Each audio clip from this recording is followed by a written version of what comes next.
इस वीडियो में मैं आपको दो ऐसी कहानियाँ बताने वाला हूँ जो कि बुद्ध के जीवन से जुड़ी हुई है और बहुत गहरी सीख है अगर आप इसे समझ गए तो पहली कहानी कुछ ऐसी है। भगवान बुद्ध ज्ञान प्राप्ति के लिए घोर तप में लगे हुए थे।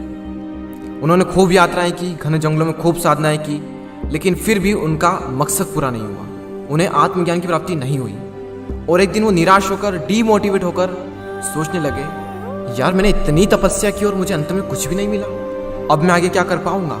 और इन्हीं नेगेटिव थॉट्स की वजह से उनकी हिम्मत पूरी तरह से टूट चुकी थी। तभी कुछ देर बाद उन्हें प्यास लगी और अपनी प्यास बुझाने के लिए वे एक झील के पास में गए और झील के पास में उन्होंने एक अद्भुत दृश्य देखा। एक गिलहरी जिसके 2 बच्चे थे वो पानी में गिर गए। पहले तो गिलहरी ऐसे ही बैठी रही और कुछ देर बाद गिलहरी झील के अंदर गई, अपना पूरा शरीर पानी से भिगोया और बाहर आकर उस पानी को झाड़ने लगी और वो ऐसा बार बार करने लगी। बुद्ध सोचने लगे ये गिलहरी कितनी मूर्ख है, क्या इसे लगता है कि इस तरह से ये झील खाली हो जाएगी। लेकिन गिलहरी ऐसा बार बार करती रही और कुछ देर बाद बुद्ध को ऐसा लगा कि मानो गिलहरी कह रही हो कि ये झील सूखे या ना सूखे ये मुझे नहीं पता, लेकिन मैं अपना प्रयास नहीं छोड़ूंगी। और उस छोटी सी गिलहरी ने बुद्ध को अपने लक्ष्य से भटकने से रोक लिया। बुद्ध सोचने लगे, जब ये नन्ही सी गिलहरी इतनी कम ताकत होने के बावजूद भी इतना बड़ा दृढ़ संकल्प ले सकती है, तो मैं तो इससे 100 गुना ज़्यादा शक्तिशाली हूँ, तो मैं क्यों नहीं कर सकता।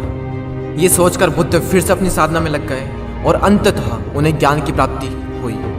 तो ये थी पहली कहानी। अब चलते हैं दूसरी कहानी की ओर। भगवान बुद्ध से आकर एक व्यक्ति ने पूछा कि मैं खुशियाँ चाहता हूँ, आई वॉन्ट हैप्पीनेस।